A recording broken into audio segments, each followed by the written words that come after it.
The rumor that's been circulating a lot lately is this idea that somehow the House of Representatives voted for death panels that will basically pull the plug on grandma.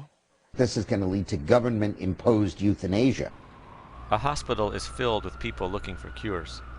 Yet there's a doctor at Massachusetts General focused on how we die, because we all do. Medical technology can delay death, but for how long and at what cost?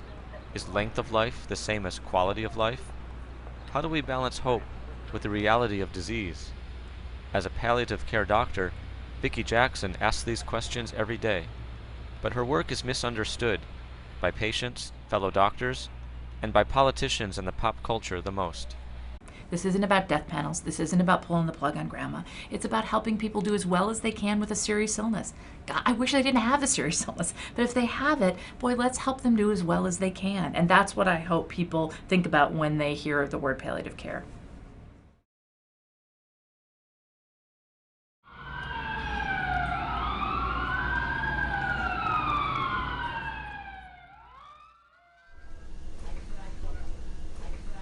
Hey there.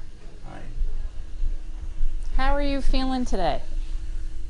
Dr. Jackson is talking to David Cameron about his stomach cancer, which has become terminal. David only has a few months to live. You know, I'm hoping that we can get back to work on chemotherapy. Mm-hmm. How will you know when to continue with chemotherapy and to stop chemotherapy? This is what a so-called death panel looks like. It's really helping to understand what's important to him, how he views the situation, and it allows us to figure out what specific ways that we can be helpful to him. We try to figure out ways that we can partner together to maintain some sense of hope, and how we hold that hope and also prepare in case things don't go so well. David is a carpenter, and he needs to buy some time to make one last, very important piece of art. Because it's the only thing I know well. I can manipulate wood. I can make something out of wood.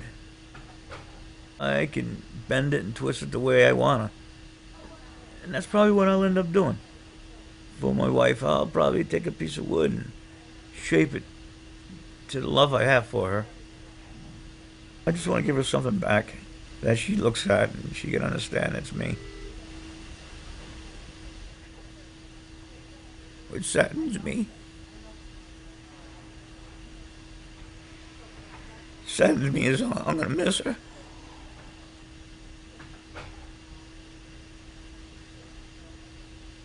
Because there's gonna be so much to build to try to put into this one piece. I'm not even sure what it's gonna be, but I gotta get on it and gotta get it done fast. I gotta get out of here so I can get it done and get it done fast.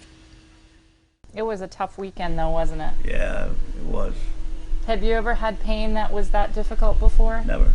When you have the pain, you want to die right now. Because it's so bad. Yeah, you just want to die. Mm-hmm. So it sounds like your sense from Dr. Lee is that the cancer is growing in your belly.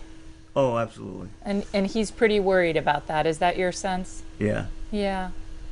So it sounds like when I hear you talk about it, David, that you have a sense that time's not unlimited. That at some point this cancer may take your life.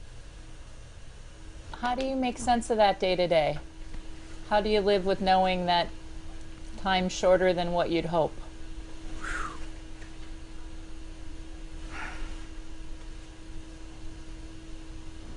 Do we have to talk about that this illness may be going in a place where we don't want it to go? Yes, at some point we need to talk about that, but really what we try to focus on is how to help them live as fully as they can.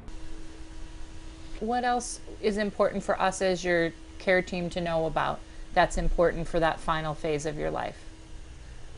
Dr. Jackson keeps asking questions until David finally expresses what he really wants. In other words, I want to spend time with my wife, make her something that shows how much I love her. Yeah. Well, I'm hoping that your pain is under better control now that we can do that. Dr. Jackson and David's oncologist agree to offer David a little chemotherapy, not as a cure, but to shrink a tumor just enough to help David live better until he dies. And that sounds like what's important to you, is to give it a try as long as it's helpful, and if it's not helpful or causing more harm, then you'd be done. Yeah. Is that right? Yeah, then forget Okay. it. Then we move on Yeah. and we find something else. Yeah. If there is nothing else, then that's it. Yeah.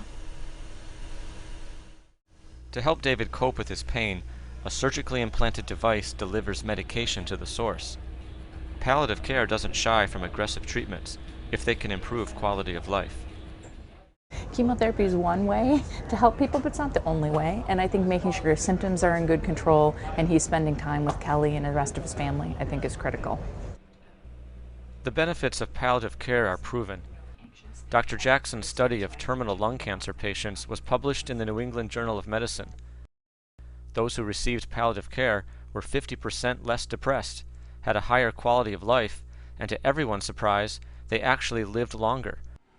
On average, 3 months more than the non-palliative patients. First I thought, is it really real, right? And we checked the data and checked the data. Was it really real? We were very pleased to see that palliative care could improve quality of life, lessen depression, and prolong survival. And I hope when I do die, it's with some kind of dignity. Mm-hmm. You know, I really don't want to die in a hospital. You don't. No, I'd like to die somewhere besides a hospital. Where do you think you'd like to be? Oh, with Kelly, anywhere. Anywhere as long as you're with her. Yeah, Yeah. yeah. Are you worried about what that will be like when it's your time?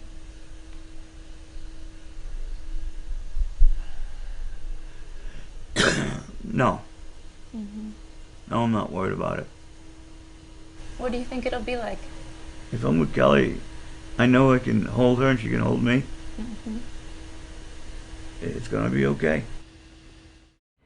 I think that we have a sense of what we think is a good death, right? Somebody who's pain-free, who's able to be as comfortable as they can be, who has family around them, who's been able to do the work and prepare.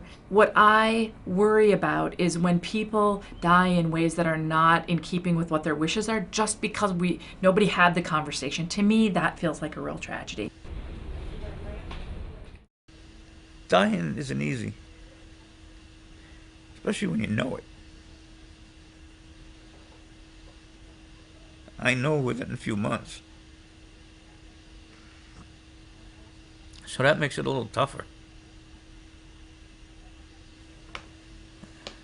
But I got the right doctors around me. I got the right support.